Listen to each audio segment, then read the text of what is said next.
Hey guys, Sam Leverson here with Edina Realty, with Shane Hoffman with Edina Realty Mortgage.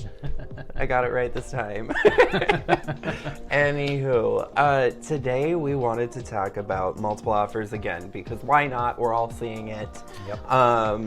Except today we kind of want to talk about how can we win, how can we stand out in a whole slew of 17, 27, 50 plus offers, because I mean that's just what we're running into. We are. It's the days. reality, Yeah. whether we like it or not. Yeah. Right? It is what it is. So, by the way, we are coming yeah. to you from my house today. My wife is a teacher, and her spring break and my kids' spring break does not line up. Yeah. So you just have to make do. I'm working from home, so Sam was kind enough to come over. So now we're working. Sit in my basement. I'm working from his home. Yes. It's fine. It's fine. Gotta do what you gotta do. Yes. Okay, so first thing, how do we get our offers to stand out in multiple offers right now? One thing that I've been having a lot of success with is an appraisal clause. This is something that probably isn't going to work for your first-time home buyer, only putting down 3%. Right. Yeah. Unless they do have enough cash reserves to pay over and above what the property would actually appraise for, because we've been seeing more low appraisals recently, which can be a little bit difficult. But this is one of those things where up front you are telling the seller, hey, we will bring an extra 5, 10, whatever grand to the table, cash over and above what we're already paying, to help make up that difference. And it's really convenient, especially when you have someone who is putting like 10 or 20% down, because then we can do stuff with their financing, right? Yep. I mean, so to your point, I think you're 3%, 3.5% down, first-time buyer. There's not a lot of wiggle room there necessarily, unless they just have the extra cash, right? But then they would probably be putting that down. Yep. More than likely. Okay. So what he's saying with financing is that if somebody's putting 15% down, and now we're going to do an appraisal clause, and they are willing to bring another $20,000 to the table, whatever that number might be, well, we could always maybe tape their LTV, their loan to value, down to 10% down. Yeah. So we can try to make their cash to close number very similar to what they were kind of thinking in the first place. So, but I also like when we talk about appraisal clauses too, I think, this is helping the seller, of course, right? But you're trying to be competitive, so that's what works. But I would still say less than 20% of the time, the appraisal is going to come in low. Yeah. Okay, so we are still talking the majority of the time, the appraisal is going to support the purchase price, and we'll be able to move forward. Yeah. But of course, when everything is going into multiples and above list, this is when people start to get nervous that it's not going to appraise. So that's why we're doing this. Yeah. But their financing is always based on the appraised value.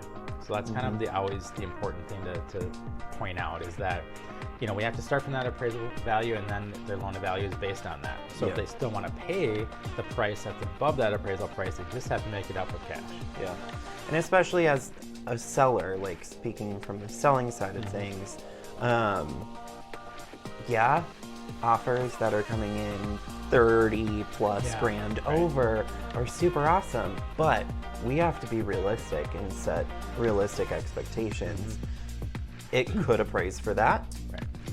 It could not appraise for that. Obviously, we have all of these offers to support it. Like, there's that many people willing to pay that much for it. Supply and demand. Yeah. But the appraisers still have to tell a story with comparables. The data is the data. Exactly. That's kind of what they say. Right? Exactly. Yeah. So this is something that's you can easily put in as a buyer if you have the cash to do it. And don't even think of it as I'm overpaying for this house, because there's a whole line of other people who are ready to pay that much for it as well. The market is not saying that you're overpaying for exactly. it. I mean, exactly. So yeah. And then another great way on the financing side of things is going back to the buyer advantage. I know we talk about this all the time, but seriously, you guys, I mean, you end up with a seller closing guarantee of what, 12,500? Right. Yeah.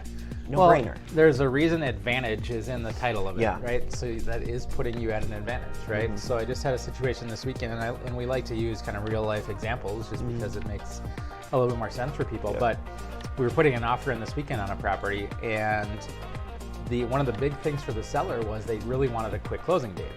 Well, for us, because they've already been through the buyer advantage, which just means they've been underwritten, right? I told the listing agent, I said, hey, I just need to order appraisal and title and we'll be ready to go. So I can do this in less than 3 weeks. And that was the reason we won. Yeah. You know, so, and I've said it a couple times during these videos and I hate to repeat myself, but I mean, for you as a buyer, you're not doing anything different than you would otherwise, right? Exactly. You're just getting me some documents and we're going to underwriting. So it's Yeah. not anything that you have to necessarily do, you know, it's our job to get it done for you. So It just takes a little bit more time. Yep. Patience, and planning. Yeah. But it just puts you in a position that's more competitive. For sure. I mean, Yeah. so why wouldn't you do it? Right. So at initial, you know, when you initially apply, I'm able to give a pre-approval, and that Yeah. can happen pretty quick. Yep. That can happen in probably less than 24 hours a lot of the time.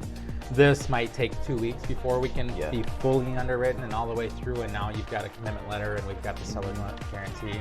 So to your point, you know, if somebody applies and then they're gonna make an offer, you know, this is not that situation.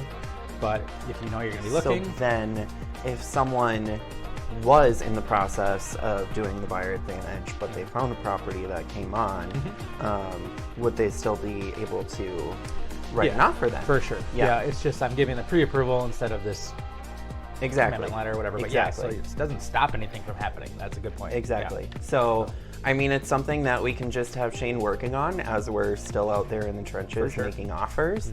It's just that we have that pre-approval letter instead of the commitment letter and the closing guarantee. Right. So, but then, you know, if we get a house before that, yay! Oh my gosh, we did it. Right.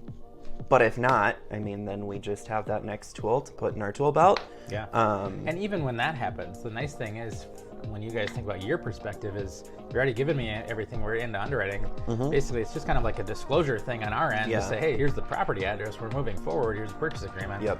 We're already set, you know, so we're already kind of ahead of the game. So it's just, I think it's a win-win all the way around. So. Plus, I mean, I already have you call the listing agent after we send our offer over, so that's something that could be easily communicated to the listing agent. We're already in underwriting. Right. Like, well, think about how easy that call is for me, right? Yeah. I mean, there's no question. Like, hey, you're done. Yeah. Right? So if you have any questions about financing, you probably shouldn't anymore. So that's not going to hold anything up. You know? Exactly. And, you know, unfortunately, financing is the one thing that can go wrong, or one of the majority of things that does go wrong, you know, during the process. So, and we're kind of taking that out of the game. Exactly. So, Exactly.